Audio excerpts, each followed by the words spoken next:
A mondattal vezették fel a szurkolók a mai mérkőzést. Jó napot kívánok, szeretettel köszöntöm a kedves nézőket, és azt hiszem, hogy ez a mondat pontosan mutatja, hogy a szurkolók hogy állnak a mai meccshez, illetve mit várnak a csapatoktól. Persze azért nem életről és halálról van szó, de az biztos, hogy nagyon sok embernek nagyon sokat jelent a mai mérkőzés, a derbi, a Ferencváros és az Újpest összecsapása. Kedves nézők, a szünetben majd és a mérkőzés végén Váridi Péterrel és Ukovics Lászlóval beszélgetünk a látottakról, elemezzük a találkozót. Most azonban következik több mint 22 000 néző előtt itt a Puskás stadionban a derbi, az FCC Újpest találkozó, a kommentátor Gunder Takács Gábor. Jó szórakozást!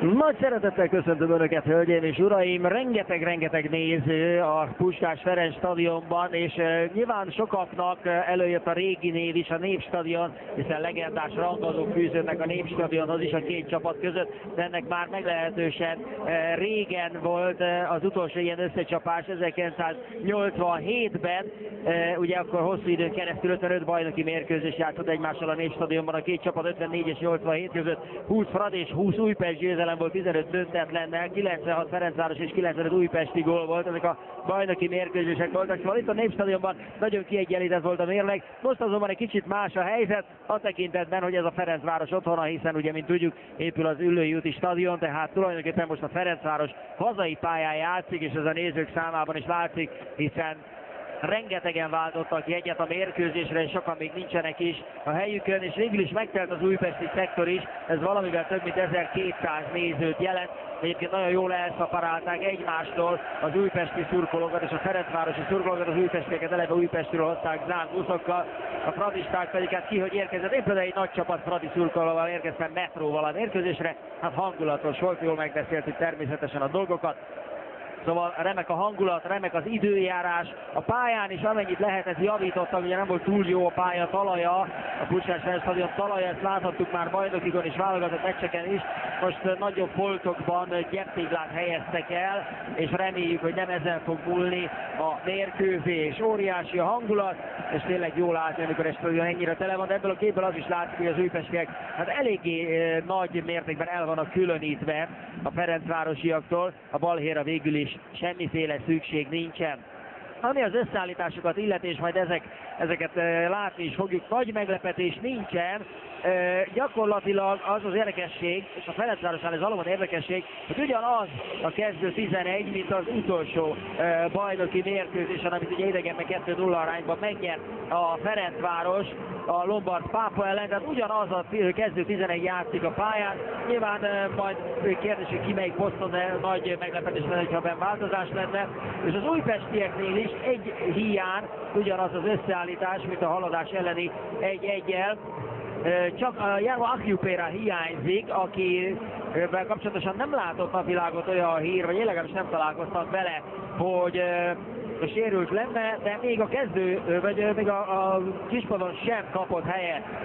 Egy nagy B közép felirat rajzolódik ki, minden szurkoló székére kitettek egy ilyen kis kendőt, nem tudom pontosan ez micsoda, és instruálták a nézőket, hogy mindenki álljon fel. Igen, itt látszik, hogy ezek ilyen nylon zacskók tulajdonképpen, vagy nylon darabok, és így rajzolódott ki a B közé felirat, előttük pedig egy nagy drapéria kerítésen, hogyha mindenki ellenünk, mi akkor is itt leszünk, hát addig jó, ameddig a szurkolók a stadionban vannak, és természetesen sportszerűen szurkolnak a csapatoknak. Zöld-fehér csíkos szerelésben a Ferencváros, lilában az Újpest, mind a két csapat a tradicionális mezében, és a szokásos himnusz következik. Áld meg, ahogyan, jó kedved őszül.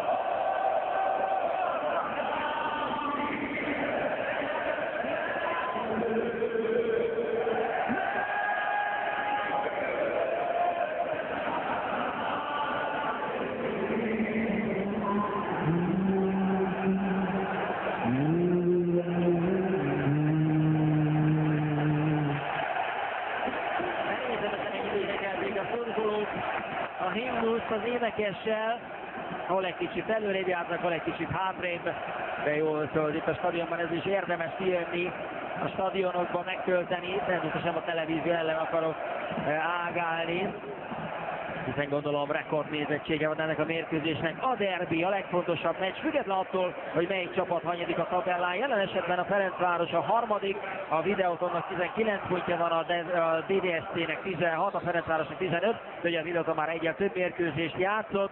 Az Újpest pedig pillanatilag a 11. helyen áll, a Mezőkövesdel azonos pontszámmal, a Mezőkövesdnek egyel több meccse van, több minden lehet még ugye itt a középmezőnyben, hiszen a 10 pontos Eto is játszik még, ugye még egy rangadó lesz ezen a napon, a forduló záró mérkőzése az Eto Debrecen összecsapás lesz, tehát ez érdekes lesz az Újpest szempontjából és a Ferencváros szempontjából is.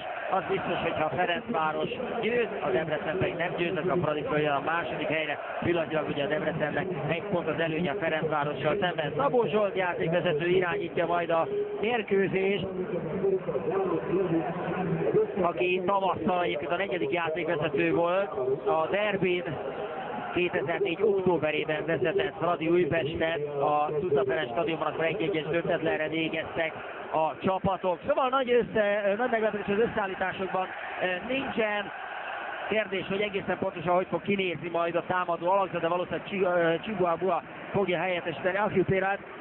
Egyébként ez csak azért kérdés, mert az ő eredeti pozíciója az center, de eddig nem nagyon játszott center, sokkal inkább jobb szélsőt játszott az Újpestben. Illetőleg az a kérdés, hogy Kabát Péterrel hogy oszlanak majd meg a feladatok. A másik oldalon, ahogy mondottam, ugyanaz a kezdő 11, mint a legutóbbi fordulóban, Diallóval legelől, valószínűleg Böde játszik, majd mögötte árnyékéget, és most a védelem sem változott, tehát Edem Pesics, Mateos és Gyömbér alkotja a védelmet. A kezdőrugást Lázár Tamás végezte, aki jótékonysági liciten nyerte ennek a lehetőségét, és ezt az összeget 130 000 forintot a Nem adom fel alapítvány számára utalják át. Tamás Kisfiával együtt végezte el a kezdőrugást a mérkőzésen. Jön tehát a derbi, pontosan ez hanyadik mérkőzés, abban megoszlanak a vélemények, de hát így kaptam egy papírt, és azt mondták, hogy szigorúan ez a hivatalos, ezek szerint ez a 261. derbi, de volt még a háború alatt, illetve a háború előtt néhány mérkőzés, amelynek a hát bizonytalan, hogy hova sorolják, ott például a háború alatt egy olyan mérkőzés, ami félbe szakadt légiriadó miatt, és például azt a mérkőzést soha nem fejezték be. De hát ma már ennek olyan nagy jelentősége nincs. Egy biztos, hogyha 260 találkozót veszünk alapul, akkor 123 Ferencváros győzelem, 74 Újpest győzelem és 63 döntetlen volt a mérleg. Ugye elsősorban a háború előtti időben nagy Ferencváros fölény volt, hiszen a Fradi alapvetően az első osztályban kezdett, az Újpestet pedig annak idején a másodosztályba sorolták be eleve, amikor elindult a magyar bajnokság, és 1905. február 19-én találkozott egymás ellen a két gárda, akkor a Ferencváros győzött 2-0-ra, csak 12 évvel később, 1917-ben tudott először győzni az Újpest 4-1 arányba. De hát sok érdekes esemény, sok érdekes szám, majd ezekre visszatérünk. Minden esetre a csapatok belehúztak alaposan, hiszen rögtön az első percben az Újpest jut szöglethez, pontot a Fradi tábor a B közép előtt, Kabák Péternek kell kibandukolnia. Érdekesség egyébként, hogy mind a két csapat stadionja szűk, azaz nincs futópálya, között ott vannak a nézők szinte a pályán. Itt a Puskás Ferenc stadionban azonban messze vannak a nézők, ehhez nyilván a fradisták már jobban hozzászoktak, hiszen gyakorta játszanak ebben a stadionban. Az Újpestnek talán egy kicsit szokatlanabb lehet, bár nyilván őket nem zavarja, hogy nincsenek közvetlen mellettük a Ferencváros szurkolók, és nem lihegnek a fülükbe. Diallo kapott egy kiugratást, de nem tudott élni vele, dobhat az Újpest. Mind a két csapatnál egyébként az eddigi fordulók során elég sok változás volt az összeállításban. A Fradinál például Jenner az egyetlen, illetve Józsi az egyetlen, aki minden meccsen játszott, és minden meccsen ugyanazon a poszton játszott. Még Jenner is az első fordulóban a bal szélen játszott, és csak azóta minden alkalommal a jobb oldalon. Illetőleg hát akinek a helye nem volt eddig megkérdőjelezhető, az természetesen a kapus Jova Levente, de például a Ferencváros hátvéd sorában, illetőleg az előretolt ég szerepében nagyon sok változás volt az eddigi fordulókban, de az Újpestnél is hasonló a helyzet, ott is sokáig keresték a védelmet Balajta Szabolcs előtt, az Újpestben. Balog volt az, aki minden meccsen ugyanazon a poszton játszott. Egy szép csel volt, ott a beadás, és elgurul a labda. Jenner volt az, aki kapura küldte. Böde helyett most Jenner találta meg a labda középen. Holman Dávid csinál egy zseniális cselt, elviszi a labdát, üresen is volt Jenner, a perdítése azonban nem talált embert, és nem talált kaput sem. Elmegy a védők között a labda, de jó, egy méterrel mellé csorog. Jól kezdődik a mérkőzés derbihez méltó módon. Nagyon sok az idegen légiós a pályán, mind a két csapatban, de igyekeztek átadni a magyarok, illetőleg azok, akik már régebb óta itt vannak és több derbi játszottak, hogy milyen is a hangulata egy ilyen mérkőzésnek. Hát rögtön az elején belekóstolhattak. Kabát fejeli le a labdát, és vezet az Újpest a 4. percben. Chibuabua a gólszerző. Kozma is már azt mondta, hogy nagyon nagy jelentősége lesz annak, hogy kiszerzi az első gólt. Nos, azt hiszem, hogy ő sem gondolta volna, hogy ez már a 4. percben megtörténik. Vezet az Újpest. Védelmi hiba, hiszen Kabát is üresen volt, és Chibuabua is üresen volt. Kozma István. Az a Kozma István, aki az utolsó Népstadionban játszott meccsen, derbin az egyetlen gólt szerezte. Kabát visszafejeli a labdát, rajta sincs senki, Chibuabuán sincsen senki, és vezet az Újpest. Nagy védelmi hiba volt.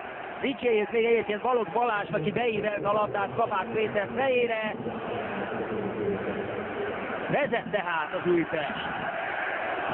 Papírforma egyébként Ferencvárosi győzelmet ígér, hiszen ugye a tabellán is jobb helyet foglal el a Ferencváros, jobb formában is van, úgy tűnik, de egyelőre az Újpest vezet, és hogy ezt mindenki elmondta, amikor derbi van, akkor teljesen mindegy, hogy ki hol áll a bajnokságban. Ez egy külön meccs, ez egy külön történet, ez egy külön presztízs csata, és egyelőre az Újpest ezt igazolja, és Balajca úszik a levegőben, és nem engedi, hogy kimenjen a labda.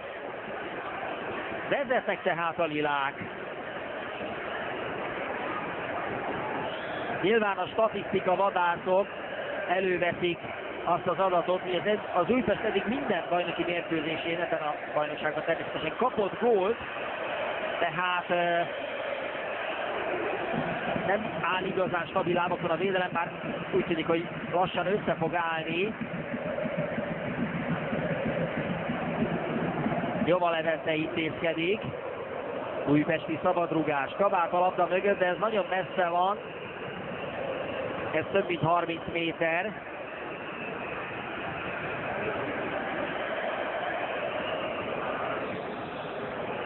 Most harsan a síszó, Kabát azért ellövi.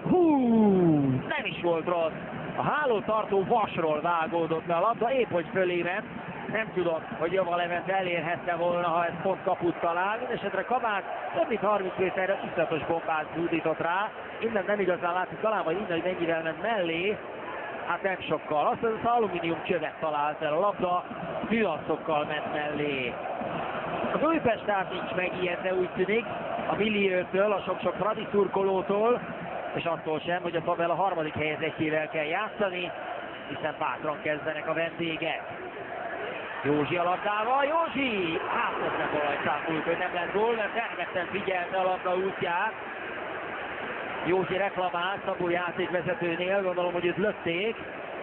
Itt van a lövés, nem, az már jóval utána volt. Közel volt az egyenlítés, az a Ferencváros, mert ez a labda eltalálja a kaput, Balajca tehetetlen lett volna. Már is 3-3 lövés, pedig Micska 7. percben járunk. Jól kezdődik a derbi, olyan, amilyennek szeretnénk, hogy legyen minden meccs. Több sérült van egyébként mind a két oldalon, ugye Leonardo körülbelül 4-5 hét múlva játszhat majd, valószínűleg Hidvéginek is sérülése van. Márkontent újra meg kellett operálni gerincsérvel, Buzsáki Ákos még külön munkát végez, még nincsen állapotban, hogy játszhasson, ugye nemrég igazolták le. És a másik oldalon is ugye Lázár Bencének lágyékhúzódása van, Mihajlovics térdműtéten esett át, Molnár Sándor és Pressman sem áll rendelkezésre. Chibuabua sérüléssel küzdött, de rendbe jött. Vermes Krisztián volt még sérült, ő most csak a kispadon kapott helyet, és ugye Afjupéra is hiányzik a csapatból. Eltiltva senki nincs egyik csapatban sem. Egy újabb újpesti szabadrúgás következik, ezt már biztos nem rúgja rá Kabát Péter, hanem lágyan beíveli, de nem ér oda senki. Az Újpestből Huanán volt az, aki beindult, de jóval sokkal jobb helyzetben volt. Holman a labdával. Holman lövi be, mélységből érkezett Böde, de berepül a labda a 16-oson belőle, és így Balajca meg tudja fogni, el tudja peszázni Böde Dániel elől a labdát. Levágódott Lizsó, passza vagy passz kísérlete, dobhat az Újpest. Akik ott ülnek, tiltakoznak, ők biztos jobban látták, mint én az innenső oldalon. Adams először belső védőként kezdett, de aztán kikerült a bal hátvédbe. Besics és Mateusz a két középső védő, és Gyömbér van a jobb oldalon. Gerson előrébb lépett a védelemből Józsi mellé, legalábbis a tervek szerint, mert most éppen hárman egymás mellett vannak, aztán Gerson kocog előre. Holman labdája, csúszik tovább, Diallo, ott nagyon nehéz befordulni, de Böde, tudjuk fizikailag, ő nem fogja ezeket a harcokat elveszíteni, még mindig ott volt a labda. Szolics volt az, aki végül kikotorta onnan, kipiszkálta onnan. Gyömbér. Besics, Józsi kéri el tőle a labdát. Holman Dávid. Gerson. Jenner.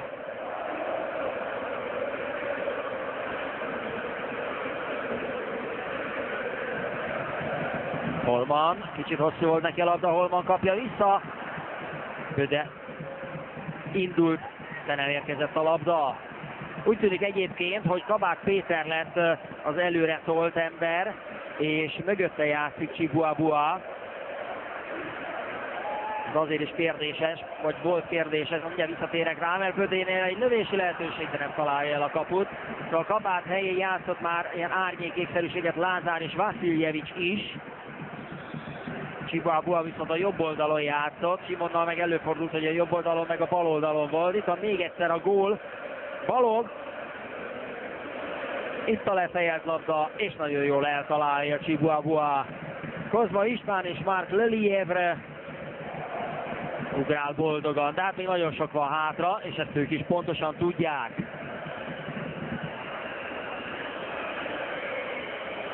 Szolics, kapad az Újpest. Gyömbérről ment ki a labda. Természetesen nem sietős a vendégeknek. Mateusz intézkedik. Adams a közeli képen. Anton fogja bedobni a labdát, csak találjon valaki, Chibuabua jön a labda felé. Nem tudta átvenni Mellel.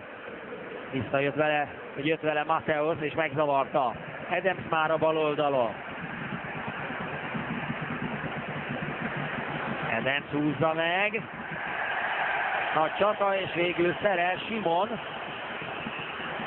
Dobhat az Újpest, Holman csúszott be, és buzdítja a társakat.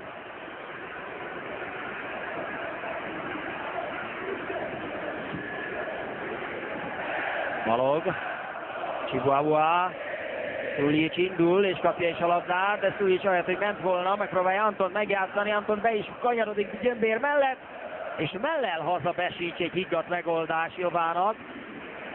Kicsit beljebb volt az érkező ember. Már a másik oldalon inkább a becsúszásra nem találja el a labdát, szabadrúgás következik, és Lakis jár érte, méghozzá sárga, reklamálnak a Ferencvárosiak, hogy miért csak sárga. Valószínűleg azért csak sárga, mert akkor jár piros, hogyha egyértelmű gólhelyzetben akadályozzák meg a kiugró játékost.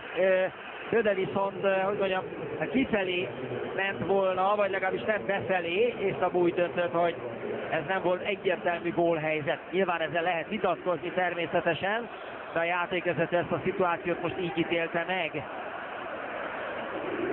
Minden esetre nagyon veszélyes helyről végezhet el a Ferencváros szabadrúgást. amikor a 13. percben lépünk, és Józsi a labda mögött. Kabát még egy kicsit alkudozik a játékvezetővel, hogy azért is van ott, hogy ne tudják gyorsan elvégezni, de hát lappolt, úgyhogy még könyvelnie is kell Szabó Zsoltnak, majd csak síp után lehet elvégezni a szabadrúgást. 3 tagú az újpesti sorfal, talán Kabát is odaáll, de hátrébb kell még menniük, az biztos. 25 méterre a kapu közepétől. Józsi és Jenner is most már a labda mögött. Jenner utólag sétált oda. Aztán el is jön onnan. Józsi tehát beleér a sorfal, és ott a gól! Lest reklamálnak az újpestiek, és hát ez nagyon érdekes szituáció. Ez nagyon érdekes szituáció, mert nagyon sokáig nem mutatott semmit az asszisztens, semmit.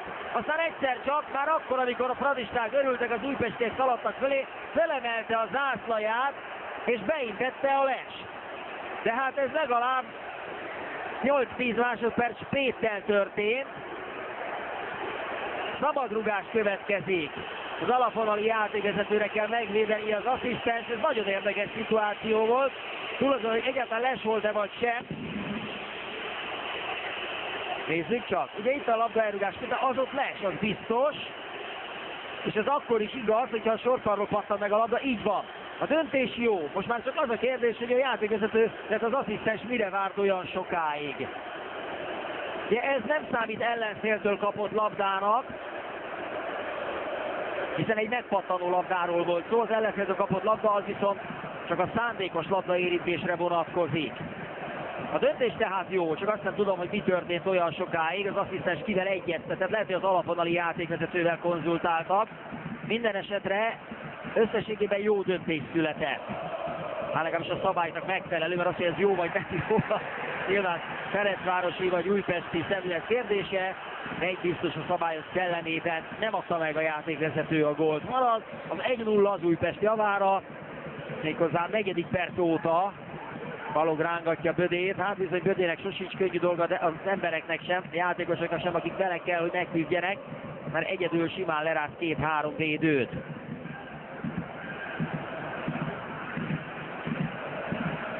Balog passza volt pontatlan, Szulicsot kereste volna.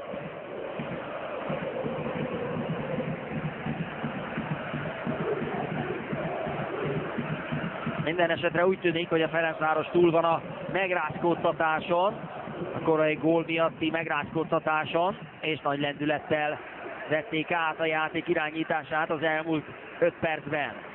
Józsi.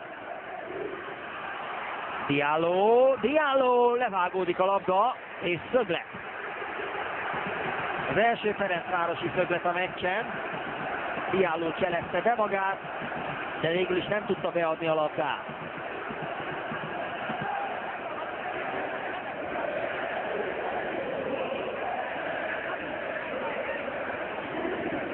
Julián Jenner a labda mögött.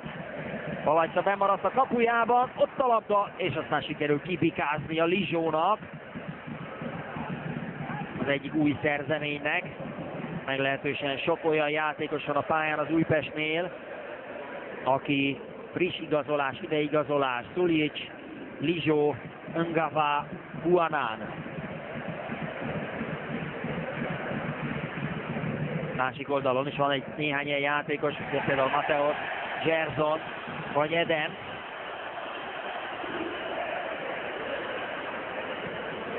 Beívelt labda. Guanán ugrott föl. Kabát teszi le a labdát. Szulics üresen a bal oldalon. Szulics húz befelé. Ez is sárgalap méghozzá lerántásért. Szépen kerülte meg Szulics. Gerson. Ne lehet rajta vitatkozni.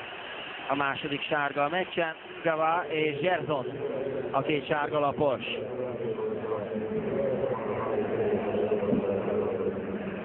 Nem csak rángatta, de még a bokáját is összekottantotta. És elég nehezen tápászkodik föl Szulics. Ott meg rálépett a lábára Gerson. Természetesen nem tetszik mindez a ferencvárosi szurkolóknak, de hát miért is tetszene nekik.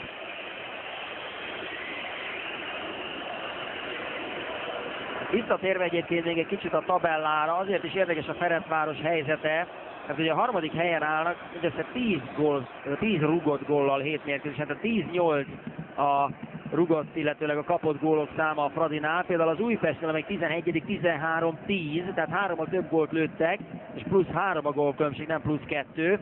De az, hogy a Fradi a harmadik tud lenni, azért is nagy erény, mert ugye például a mögötte lévő Diósgyőr 11 gólos, bár ezeket hogy nekik ez 8 meccsből sikerült, de inkább az a nagy különbség, hogy a Debrecen 7 meccsből, szintén 7 meccsből kétszer annyi gólt lőtt 20-at, a Videoton pedig 8 meccsen 18-at, tehát a Fradi viszonylag kevés rúgott góllal ott tud lenni pillanatilag a harmadik helyen.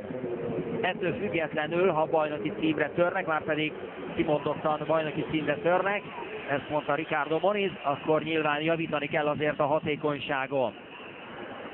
Jenner a labdával. Lágyan be középre, Dialót kereste, Böde meg a lövőhelyzetet keresi, ballal kiteszi oldalra, Holman már a 16-oson belül, Holman még mindig, levágódik a labdája. Balog. Eddig jól védekezik az Újpest. Kabátnak meg elől meg kéne tudni tartani a labdát, nincs könnyű dolga nyilvánvalóan. Kiharcol egy bedobást és Mákortog is előre.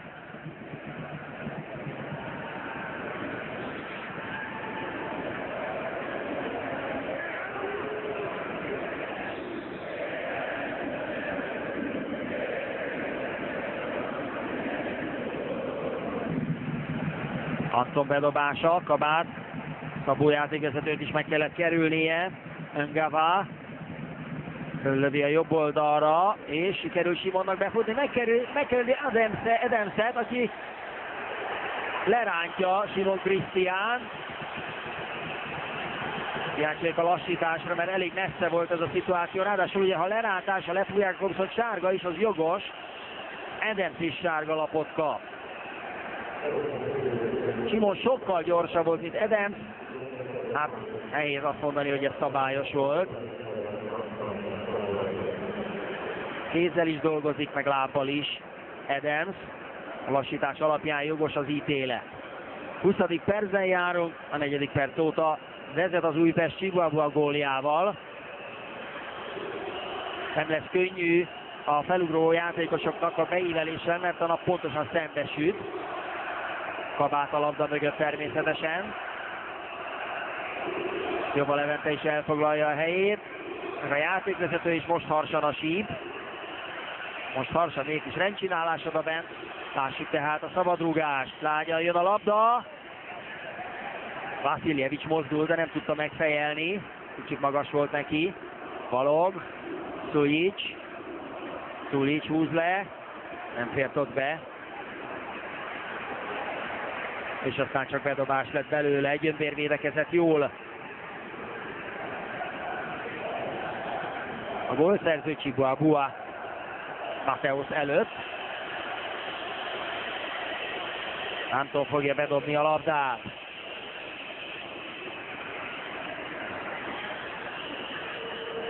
Szulic kérte el, Anton.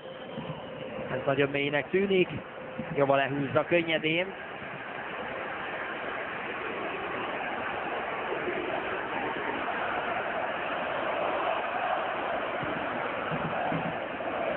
Mateusz tázta szét a karját, hogy kinek passzoljon, aztán megnyújtotta Holman Dávid felé.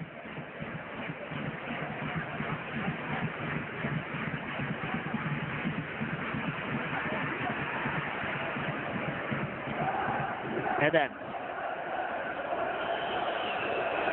Besics. Mateusz. Ellen tovább, Diallo.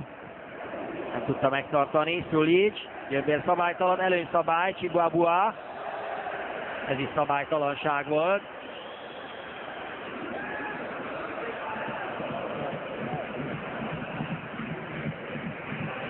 Mark Lelievre volt ő vezetőedző is, de most Kozma István az.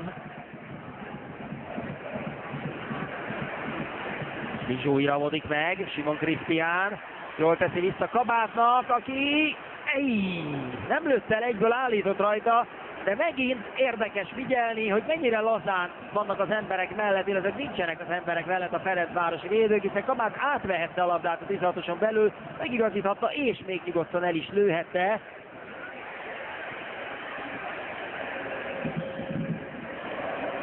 Négyszer próbálkozott eddig az Újpest, és abból 3-szor Kabák Péter nevéhez fűződik, a gólnál meg ő adta a gólpaszt.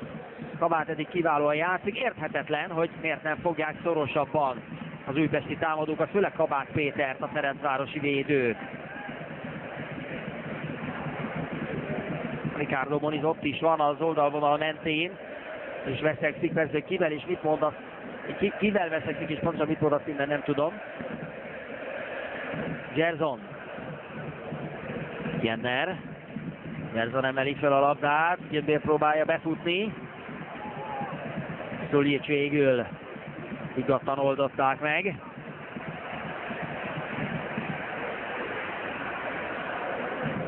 Chihuahua. Simon keresi a jobb oldalon, pontos volt az átadás, Simon vezeti rá megint Edemsre, akinek nyilván vigyáznia kell. Egy újabb kabátlövés, és ez is mellé megy. Lényegesen több lehetősége van az Újpestnek, és bajban lesz a Ferencváros, mert Simon meg tudja verni Edemset, főleg így, hogy Edems már sárga lapos, és nagyon kell vigyáznia. Nem sokkal ment mellé, egészen pontosan nem lehet érzékelni egyik kameraállásból sem. Viszont cseréhez készül a Ferencváros már most, akkor, amikor az első fél felénél járunk még csak.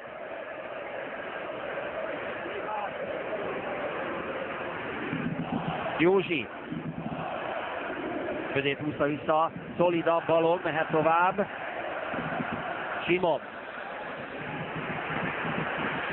Vasiljevics kap szabadrúgást.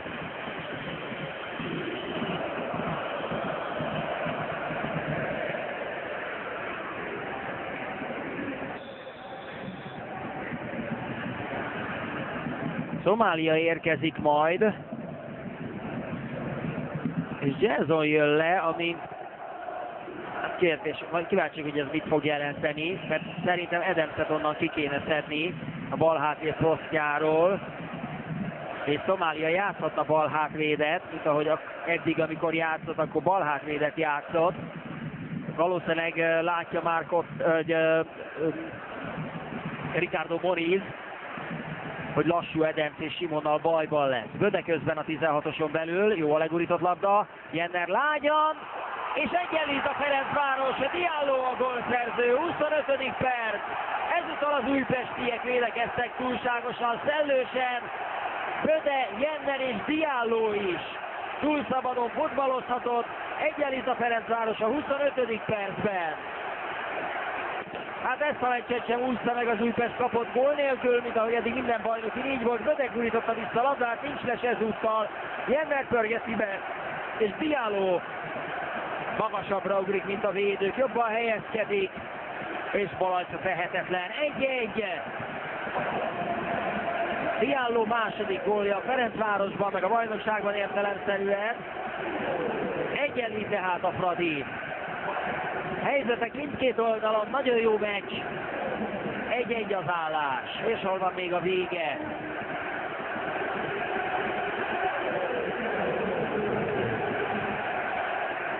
Chihuahuáról passzolt a labda. Egyelőre visszavonták a cserét, Szomália ott melegít, de egyelőre nem állott, hogy jöjjön. Böde törve megint a 16-oson belőle, Diallo megint ott van üresen, Balajca óriási vét. Bödének ki kellett várni, valószínűleg arra is figyelt, hogy Diallo nincsen lesen, egyébként azt hiszem, hogy jól érzékelte Böde Dániel, hogy Diallo lesen van, így aztán mire el tudta rúgni, már nagyon éles volt a szög, és Balajca fogta. Második Ferencvárosi szöglet.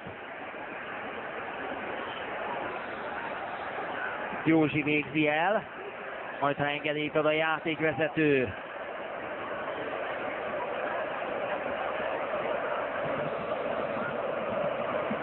Józsi tehát, Balajca biztosan húzza le a labdát, de nem indul senki.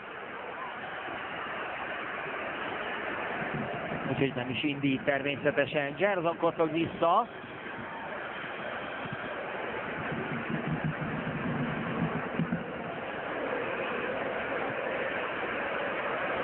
Vasziljevics tette le a labdát, Simon.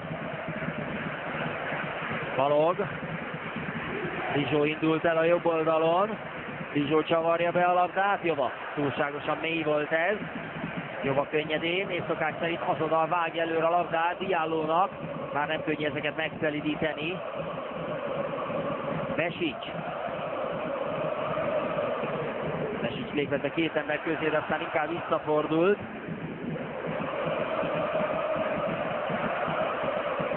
Gyömbén.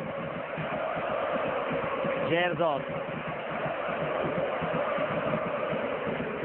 Köde, elpattant tőle a labda, Vasziljevics.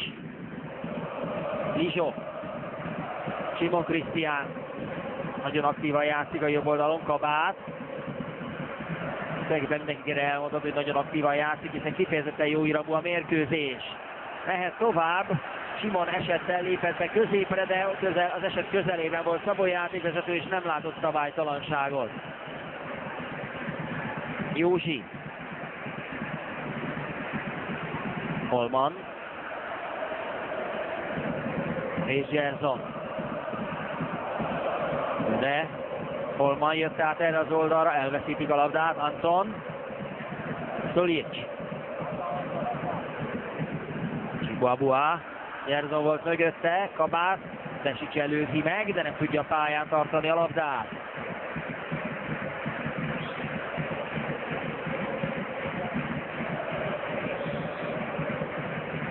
Szomália egyelőre nem jön, sőt elment onnan a passzol is, és visszavette a fölsőjét és a megkülönböztető trikót is. Vasziljevics. Diallo a gólszerző közben, meg a gólöröm, miközben a mezőn meggurigázik az Újpest. Balog.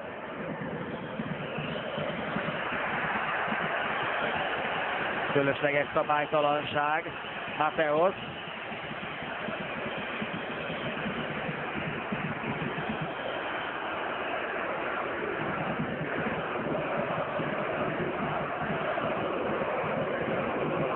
Kis konzultáció.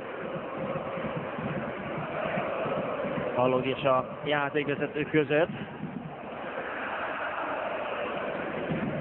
Balogot kikiáltották Fradi Kabalának, mert amikor ő játszott, akkor kikapott az Újpest.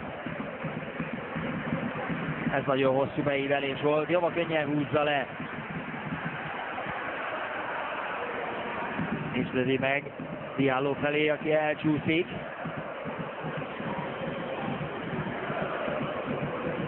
Anton.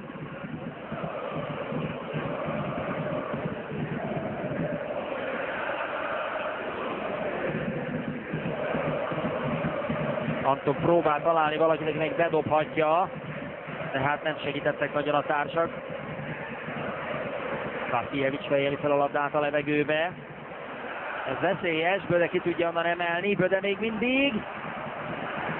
Szépen csinálta Böde, és Diallo érkezik, úgyhogy Balajcának vigyáznia kellett a kipattanó labdára is.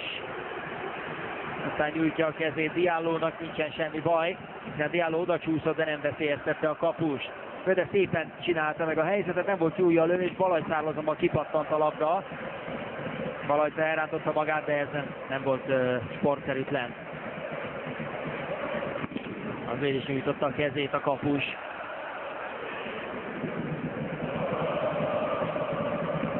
Túl az első fél órán, 1-1. Az Újpest már a 4. percben vezetett, de a Ferencváros a 25-ben egyenlíteni tudott. Kabát és lehetőségek itt a két oldalon. Továbbra is nagyon jó pörgős a meccskér, és ezt az iramot eddig fogják bírni a csapatok. Reméljük, hogy végig. Simon.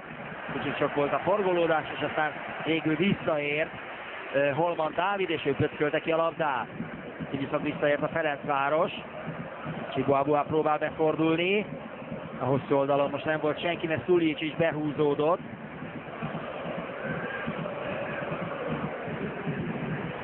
Az ott veszélyes lesz, ott nem jó ötlet Juanannak, hogy hátul próbál cselezgetni.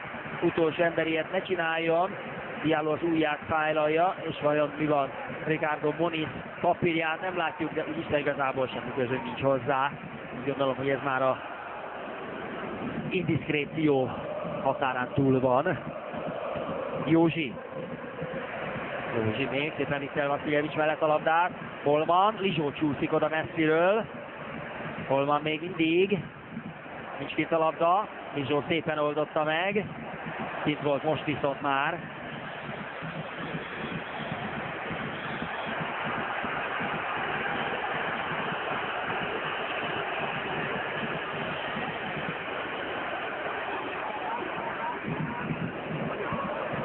Valajca, két Ferencváros is ugrott, Böde és Diallo. Balog a pálya közepén üresen. Hátton.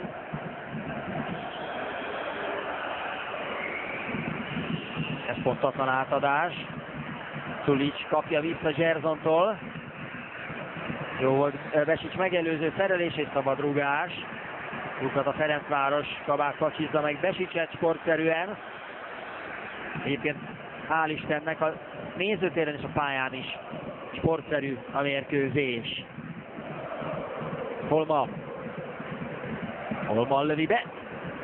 Gavának kellett jól helyezkednie, mert Böde ment volna, ha elcsúszik az a labda a védőfeje fölött. Chibuabua gyorsít föl. Rossz helyre passzolta be a labdát.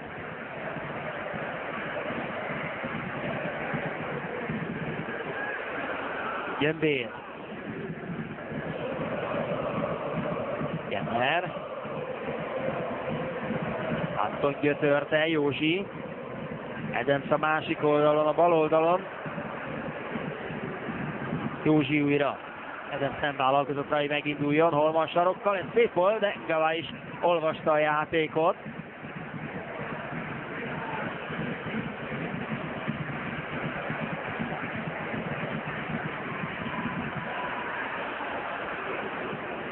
Holman nyúl a labda alá, Gyömbér íveli be, Böde, nem magas volt a labda és nem tudott rábólintani. Böde Dániel, akinek nagyon jó ősze van a klubcsapatában és a válogatottban is.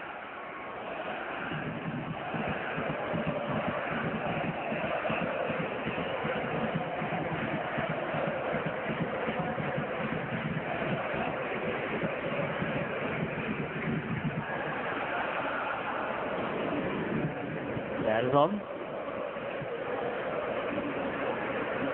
Újra ő. Holman. Jenner. Chibuabua ért vissza, de mindig Jennernél a labda. Adamsnek rövid volt ez az átadás, Lizsó viszont rossz megoldást választott. Holman. Gyömbér a jobb oldalon. Csulicsot nem tudta becsapni, aztán ő rúgja, elnézést is kér érte.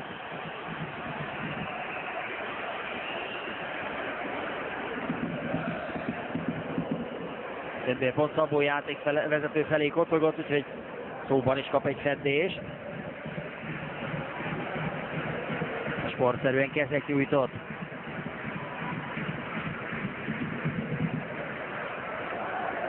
Zserzon fülelte le a labdát, de nem tudja megtartani. Csulics. Chibuabua. Fölnézhetne néha. Elnézést is kér, kicsit elkapkodta ezt a dolgot. Holman.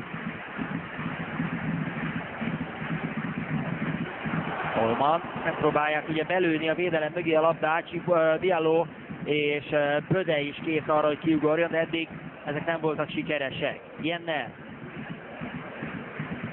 Józsi. Böde. Megurítja Diallónak. És nagyon jókor érkezett Juanán, mert baj lett volna.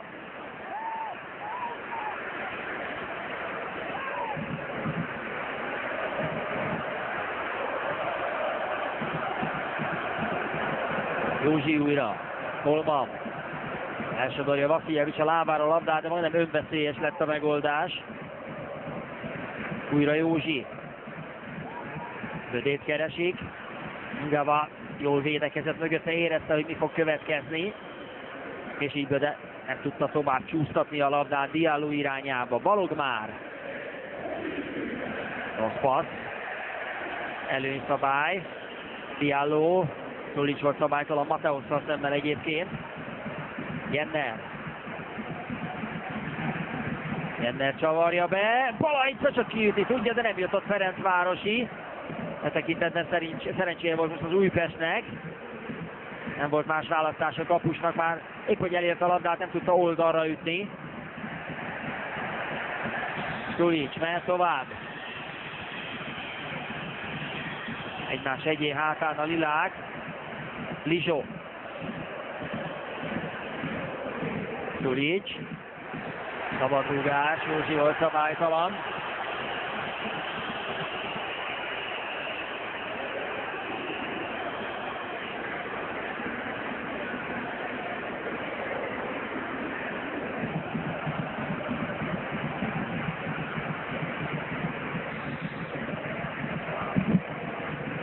Lizsó, Ngava,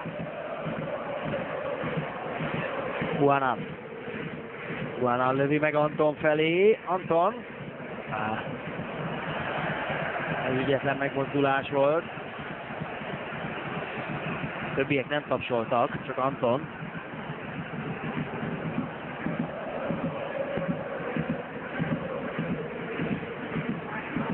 Diallo szépen vettem erre a labdát.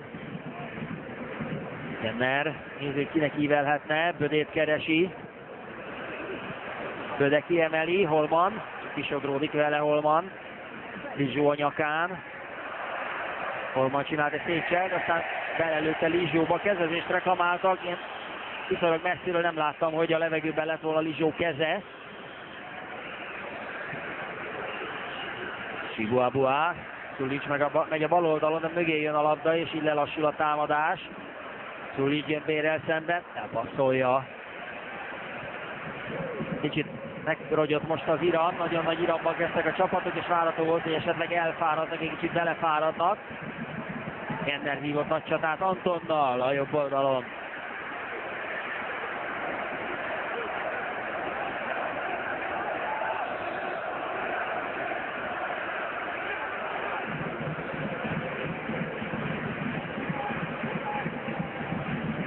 Mateo. Gyenge volt a beadása. Ott maradt még a labda, Holman. Józsi. Így Balajca még ott a kipattanó, Diallo ezt is kinézi Balajca. Még mindig ott van, ez is kipattan. 3 gólt lőhetett volna a Ferencváros. Nyilván nem egyszerre, de 3 óriási gólhelyzet volt. Vasiljevics ott marad a földön középen a legrosszabb helyen. Diallo, nem volt tőle se, kapufa, még mindig ott van, megpattant a földön, megvő Vasiljevicsen a labda, és ezért nem tudta Böde rárugni. Hát ez hihetetlen, amit most történt a 16-oson belül. Azért nem lett gól, mert a kipattanó labda megpattant Vasiljevicsen. Nem vagyok benne biztos egyébként, hogy Diallo nem volt őrületes nagy lesen.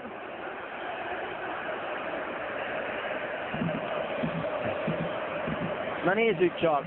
Itt van egy nagy Balajca védés. Diallo robban be. Fogadjuk el, hogy nem volt les. Megint egy hárítás. Vasiljevicset valószínűleg eltalálta Balajca, hogy elrúgta a labdát. Ez Józsi lövése. Nagy védés. Diallo érkezik, azt is kivédte. Ott teszik Vasiljevics, itt egy lövés. Diallo nincs lesen. Igen. És ugyan, hát valóban rápattant Vasiljevics kezére a labda, de hát ez értelemszerűen nem volt szándékos kezezés. Hiszen a labda kereste a kezet, meg sem mozdította Vasiljevics a kezét, azt se tudta, hol a labda, és ezért pattant el úgy a labda, hogy Böde nem tudta azonnal visszarúgni. Hát most megúszta az Újpest.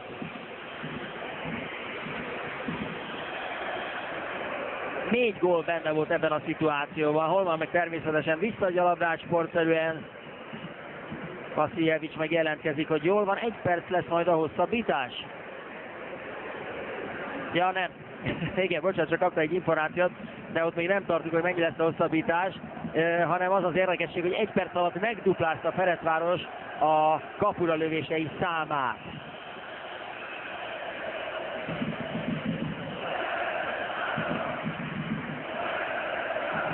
Jenner. Félidő első felében inkább az Újpestnek voltak lehetőségei, nem csak a gól miatt, de ugye Kabátnak több lövése is volt, amikor a Ferencvárosnak volt szerencséje, mert ezek a lövések elkerülték a kaput. A félidő második fele viszont sokkal inkább a Fradié. Simon viszont most roboghat, már kisodródik. Simon még, Edemszet próbálja újra megforgatott a beadás, kabátot megelőzi Mateos. Ez most nagyon nagy mentés volt a védőtől. Villámgyors újpesti kontra, de már jöhet a Ferencváros is, Holman iramodik meg, nagyon szétnyúlt a mezőny. Diallo, Lizsó csúszik be, szabad rugás. Sőt, sárga lap, veszélyes játék.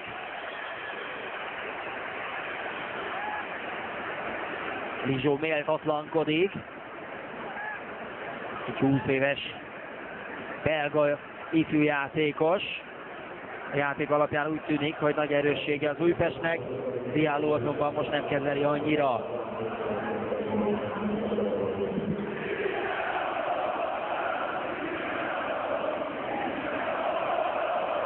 Itt van még egyszer Diallo fejes, és ott van a kipattanó labda, és látszik, hogy jön Böde, és azért nem tudta visszarúgni a gyakorlatilag üres kapuba.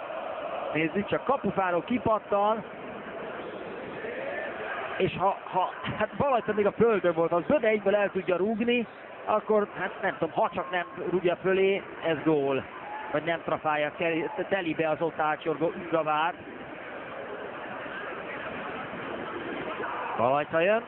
Szép volt a becsúsztatott labda. Azt gondolom, hogy az Újpest már nagyon várja a félidő végét, és egyébként nem lesz hosszabbítás, mert a Ferencváros nagyon-nagyon szorongat, és nagyon közel volt többször is a vezetőgól megszerzéséhez. Kabát indulhat, nem volt lesen. Szuljics vissza Kabáthoz. Oda a gyors akció lehetősége. Szuljics ível be. Tesics fejelte ki. Edemsz meg fölrúgja a levegőbe. Vasiljevics, Anton. Szuljics újra. Szuljics forgatja Gyömbér, de nem jut előrébb. Anton. Balog. Balog próbálkozott egy lövéssel. De nagyon rossz. Marad az 1-1, amikor az utolsó percben járunk az első félidőben. Ricardo Moniz jegyzetel,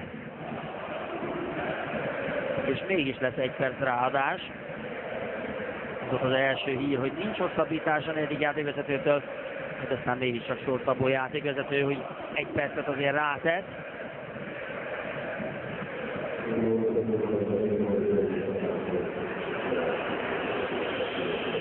Chihuahua.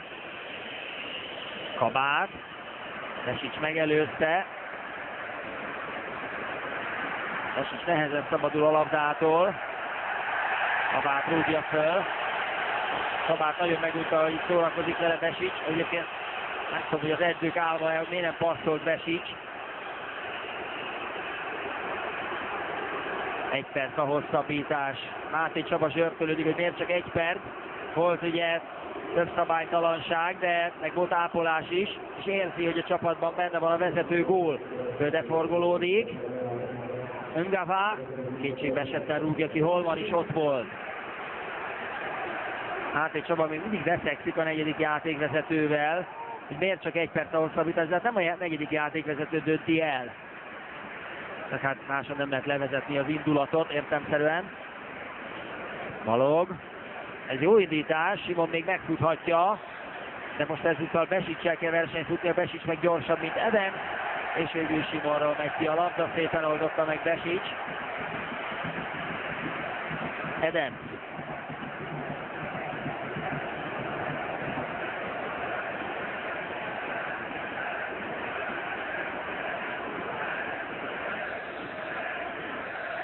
És most van vége az első félidőnek. Hát nagyon jó meccset látunk, olyat, amit a derbitől várni lehet. A 30-35 perc táján egy picit leült az iram, de aztán a félidő utolsó 10 perce megint parádés volt, és benne volt a levegőben, hogy a Ferencváros megszerezze a vezetést, de a félidő elején meg a ferencvárosiak hálálkodhattak az égieknek, hogy nem 0-1-ről, hogy nem 0-2-ről, hanem csak 0-1-ről kell visszatápászkodni. Minden esetre egy játékrész után Ferencváros Újpest 1-1, és Józsi György már is ott van Mencer Tamás mellett. Így igaz, köszönöm szépen. Nehezen kezdődött a mérkőzés Ferencvárosnak, Kabátnak volt több lehetősége, sőt Gerson már lecserélte volna Ricardo Moniz, amikor egyenlítettetek.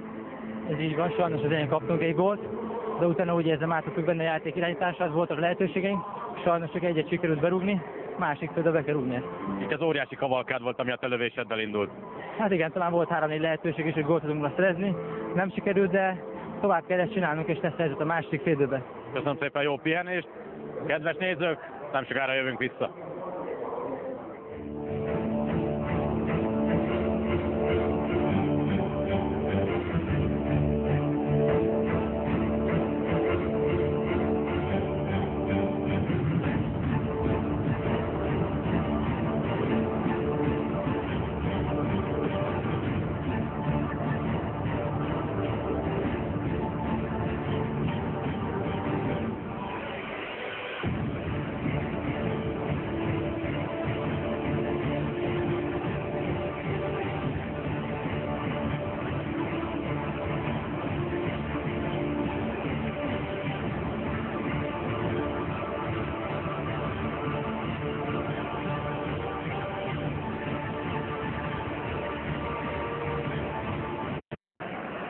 Köszönöm szépen a szót. Hát meglepetések még egészen biztosan lesznek, és én ezt azért mondom, mert tudom. Egy középkezdés a másik félidőben így szokás szerint. Szabó Zsuzsanna végzi el a kezdőrugás, és ő lesz Fradi Drucker, ment a hölgy, és itt Bene Dávid nevű úriember gurította le neki a labdát, aki megajándékozta őt ezzel a kezdőrugással. És a kivetítőn itt egy felirat, hogy leszel a felesége. Az úriember letérdelt, és 24 000 néző, meg 1,5 millió televízió néző előtt megkérte a kezét. Úgy látom, hogy igen a válasz, egy sírós igen. Hát sok boldogságot kívánunk.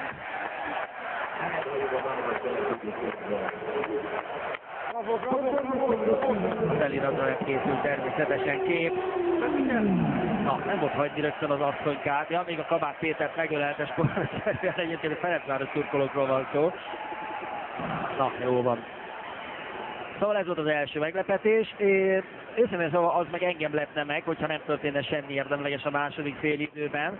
Hát az első az kifejezetten parázs volt, és Szabó Zsoltnak is sokat kellett dolgoznia. Nem volt csere egyik oldalon sem, ez azt jelenti, hogy ugye, ha már szóba került, hogy hány magyar van a csapatokban, a Ferencvárosnál 5 magyar játékos van a kezdőben, illetve a most is pályán lévők közül, az Újpestnél pedig 4. Diallo, rögtön ott volt egy csúsztatásból, de letette a labdát. Ha lesz, hogy nem védekeznek, meg nincs szűrés, ugye ez gyakorlatban igaz, amiről beszéltek az urak a szünetben. Papíron megvannak azok a játékosok, akiknek ezt csinálniuk kéne. Közben a ferencvárosi szurkolók egy óriási zöld füst felhőbe borítják a lelátót, és a ferencvárosi 3 E betűs feliratokat emelik föl. Nagy tűzi játék, amíg petárdák is röpülnek a pályára.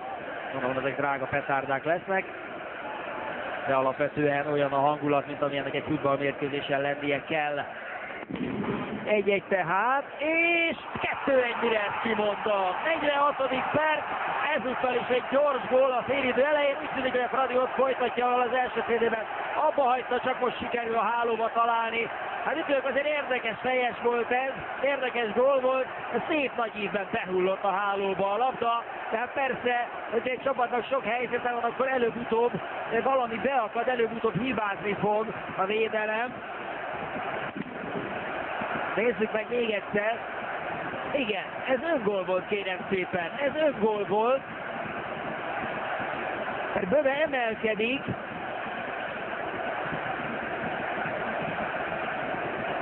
De nem ő a gólszerző, hanem Huanán, ha jól láttam.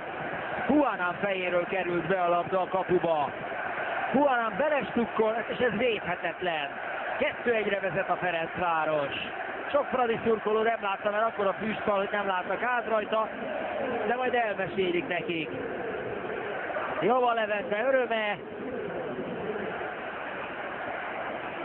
2-1. Huanán tehát a gólszerző. És igen, Böve nagyon veszélyesen játszott eddig is, és előbb vagy utóbb hibára kényszeríti az ellenfelet. Vezet tehát a Fradi. fordított 0-1-ről. És hol van még az égen? Ganasza jeli el a labdát. Huanán. Amennyire szerencséje volt az Újpestnek az első félidő végén, annyira nem volt most szerencséje a második félidő elején.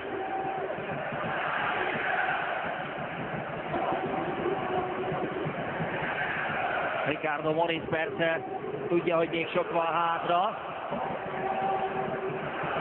Józsi jön hátra és kéri el a labdát.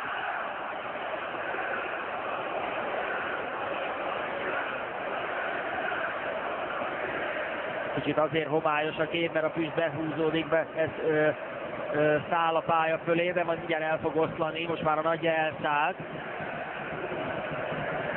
Mateusz tovább.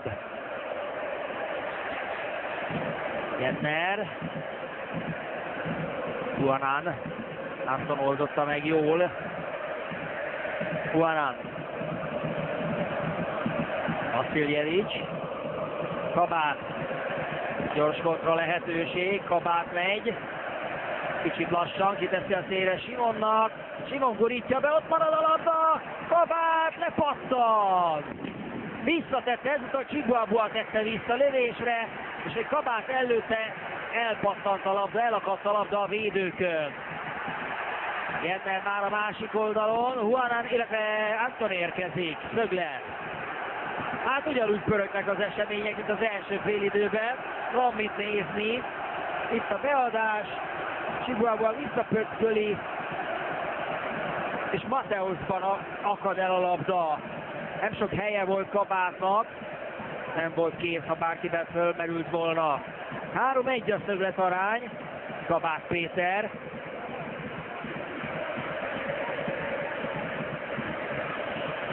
Józsi a labda mögött szokás szerint.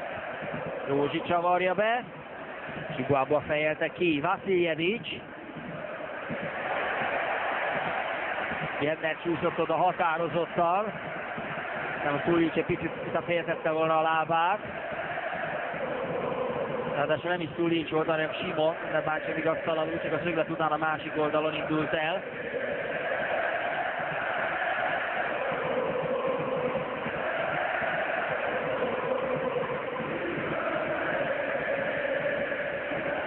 Anton lábáról csúszik ki a labda.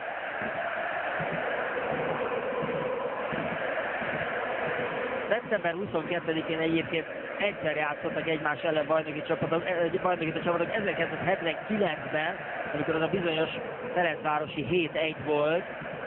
Ugye 3 évvel az újpesti 8-3 után egy visszavágásképpen. Holman Dávid a labdával. Holman még mindig nem merik bántani, és szerencség van, hogy Holman nem találja el a kaput. Ez is óriási helyzet volt. Hát nem sokat javult a védekezés, egyik oldalon sem, de ettől mi egy látványos jó meccset látunk. Egyébként az is felvetődött, hogy hasonlóan a korábbiakhoz, ugye jó 3 évvel később tudott visszavágni azért a 8-3-et a Fradi a 7-1-jel, de 3 éve volt az a bizonyos 6-0 is, pont szeptember 11-én mellesleg. Itt az ideje egy nagy gólkülönbségi győzelemnek, de egyelőre a kis gólkülönbségi vezetés is boldogsággal tölti el a ferencvárosiakat. Besics indul meg nagy rössel, de teljesen üresen, abszolút kellős a középpályán is az emberekre való odafigyelés. Simon. Böde jön visszavédekezni. Balog. Durrognak a petárdák. Lisó. Huanán.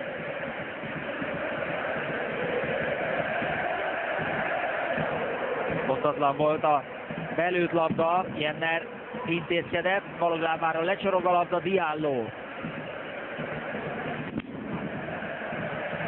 Fognak a petárdák, nem tudom, hogy ez most mennyire számolják meg büntetésben, de az biztos, hogy remek futball hangulat van a stadionban.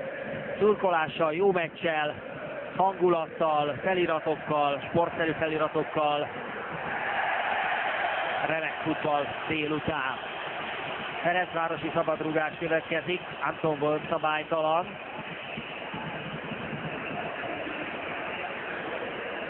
Indult volna Diallo, jobbnak látta messzire megállítani, vagy távol a kaputól megállítani. Itt neki nincs sárgája, Lizsó és Ungava, a másik oldalon Gerson és Adam a sárgalaposok. Józsi fogja belőni.